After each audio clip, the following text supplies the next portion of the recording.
In this lecture, we have discussed about the your module 2 of paper 3, that is the plant physiology 2. तुमचा हा स्पेशलायझेशनचा paper आहे. Okay, first unit तुमचा आम्ही last लेक्चरमध्ये संपवला होता. काही आपण त्याचे ऑब्जेक्टिव्स पण मी शेअर केले होते तुमच्यासोबत. ओके, तर आपल्याला बघायचं आहे आता युनिट 2. मी एक जनरल आयडिया युनिटची तुम्हाला दिली होती लास्ट लेक्चरमध्ये. ठीक आहे, leaf protein concentrate. Leaf protein काय असतं हे मी तुम्हाला एक एक्झाम्पल पण दिलं होतं. Beet grass juice. काही प्रोटीन्स जे असतात, मोस्ट ऑफ द प्रोटीन्स आपल्याला सिरियल्सपासून मिळतात, पण काही प्रोटीन्स जे पल्सेसपासून, आणि काही प्रोटीन्स लीपमध्ये पण असतात. आणि लीप चे प्रोटीन्स खूप इम्पॉर्टंट आणि युजफुल असतात आपल्या बॉडीसाठी, तर ते बघायचे आपल्याला. That is the leaf protein concentrate. त्यालाच काय म्हणतात, LPC. LPC is the concentrated form of protein found in leaves of plant. It has been examined as a human or animal food sources because it is potentially the cheapest, most abundant source of available protein. Although humans can derive some proteins from the direct consumption of leaves as a leaf vegetable, the human digestive system would not be able to deal with the enormous bulk of leaves needed to meet dietary protein requirement with leaf vegetable alone. Okay? Leaf LPC कशामध्ये मिळतं आपल्याला, most of the प्लांट्सपासून आपल्याला ते मिळतात. आणि काही animal products पण आपण कन्झ्युम करतो. डायरेक्टली ॲनिमल्स कुठून ते प्रोटीन्स घेतात, लीफ. तुम्हाला माहिती आहे की गाय म्हणा किंवा बकरी म्हणा, गोट, हे काय करतात, हिरवा जो काही चारा असतो तो खातात, आणि इनडायरेक्टली आपल्याला ते प्रोटीन त्यांच्यापासून ॲनिमल्स फूडपासून पण मिळतं. ओके, आणि आपण काही असे भाज्या, व्हेजिटेबल्स खातो की ज्याच्यापासून आपल्याला काय मिळतात, लीफमधून डायरेक्टली प्रोटीन्स मिळतात. ओके, तर याच्यामध्ये आपण त्याचे ॲप्लिकेशन्स बघू. ॲप्लिकेशन्स काय याचे. LPC was first suggested as a human food in 1960. म्हणजे किती वर्ष अगोदर, इथून 70 वर्ष अगोदरपासूनच लीप प्रोटीन्स यूज करणं सुरू होतं.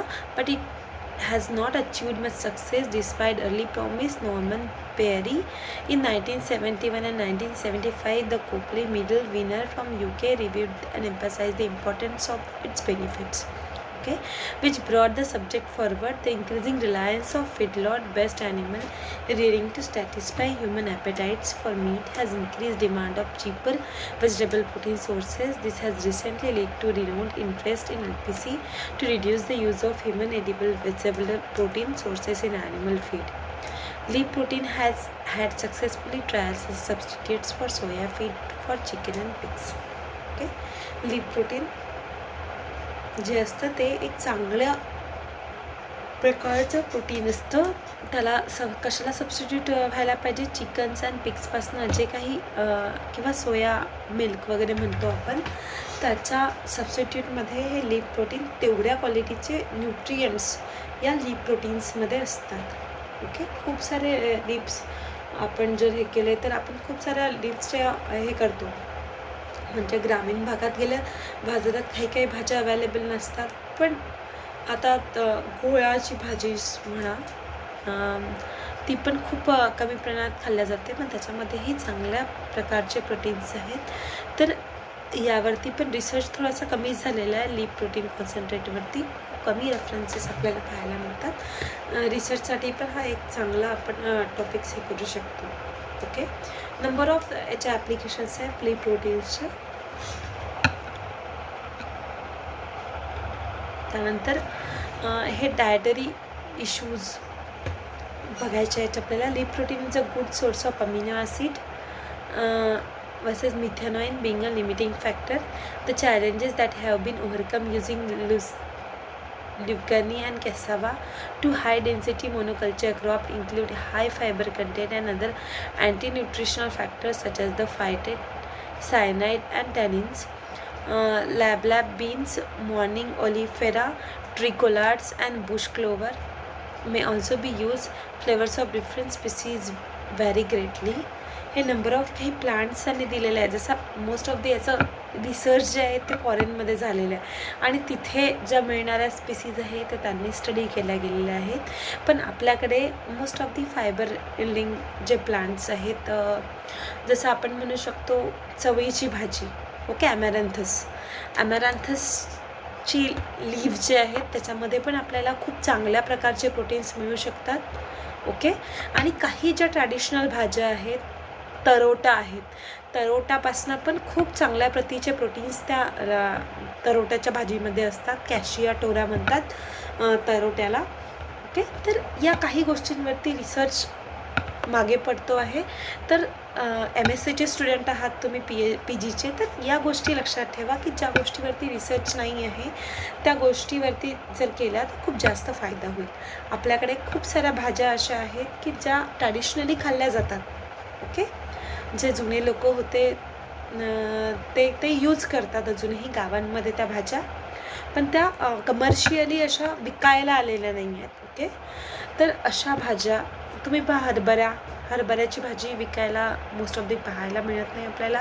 त्यानंतर तरोटा पण विकायला मिळत नाही. तर पण या भाज्यांमध्ये खूप चांगल्या प्रकारचे लीफ प्रोटीन्स अवेलेबल आहे. नंबर ऑफ अमिनो ॲसिड्स आहेत जे की ग्रोथसाठी खूप इम्पॉर्टंट असतात, ओके.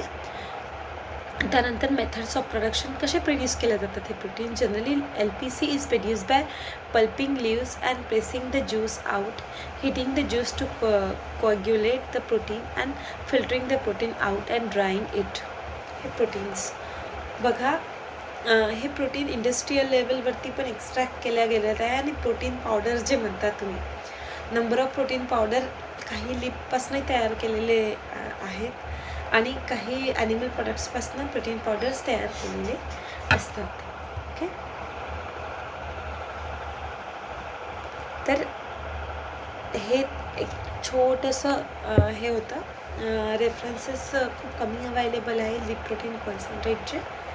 आणि पुन्हा तुम्हाला याच्यासोबतच पॉईंट आहे की chloroplastic leaf protein and mitochondrial leaf protein, okay. Chloroplastic leaf proteins म्हणजेच लीफमध्ये जे मी लास्ट लेक्चरमध्ये डिस्कस केलं होतं तुमच्याशी, क्लोरोप्लास्ट कुठे असतात, present inside the leaf number of टिश्यूजनी बनलेलं आहे. नंबर ऑफ सेल्स असतात लीफमध्ये. सेल्समध्ये epidermal tissues, cortical tissues, okay. त्यानंतर सेल्समध्ये नंबर ऑफ हे असतात, सेल ऑर्गॅनॅलिस असतात, सायटोप्लाझमिक असतात. त्यानंतर मायटोकॉन्ड्रियल क्लोरोप्लास्टिक. तर मायटोकॉन्ड्रियल लीफ प्रोटीन याच्याहीपेक्षा रिसर्च खूप ॲडव्हान्स हे झालेलं आहे, खूप जास्त डेप्थमध्ये झालेलं आहे. तर क्लोरोप्लास्टिक लीफ प्रोटीन जे आहेत ते जास्त कॉन्सन्ट्रेटेड असतात. तर